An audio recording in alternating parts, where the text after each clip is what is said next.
I actually do feel bad for Amorim because he was promised more control than he got, which it does seem it, from the way that the board has spoken and the way that he's spoken in press conferences, which I love. I love someone that's honest.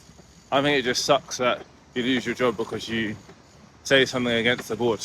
Nothing to do with results, so whoever's stupid enough to believe that, you're extremely gullible. His results were worse before that, and that's when they said that Radcliffe said that they'd back him for 3 years. Look where we are in the table, 6th. I know it's a highly congested league this year, but it's nothing to do with the results. So I do feel bad for him because he should have lost his job a hell of a long time ago. He should have lost it after the Grimsby game. He should have lost it after the Europa final. At that Europa final, we had a 23% win rate. To put that just in terms, that's 10% less than Gary Neville did when he managed in Spain.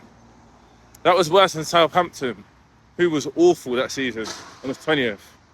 That is worse than Derby County, who are the worst Premier League team I've ever seen in my life. That's how atrocious we were under Amorim last year.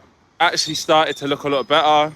He actually started to shift the system for once and go to back four, which is looking decent. Darren Fletcher, hopefully he does well.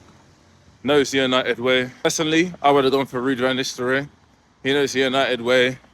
Also, he did pretty well as interim coach last time. Have given him a chance towards the end of the season, and then you've got the option of potentially signing Niles Guzman, Tuchel, a bunch of top managers. Pochettino, that's what I would have done. At least he's got a bit more management credentials. But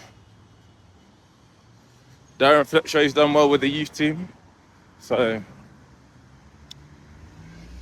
hope and pray. Also, now we're going to go to a back four. Can you imagine a front three? A front four, hopefully Sesko hits form. But on the right end, Wemo, centre, Cunha, left, Rashford comes back from Barcelona. That is tantalising. That is top class. Unbelievable. Then you've got Mount switching in. You've got Fernandes switching in, or we can play a little bit deeper. And you have Amad Diallo. That is looking tasty. That is a tasty team. Mainu in the 8. Casemiro, Guy, defensive. Obviously need a better defensive midfielder. That's looking lovely.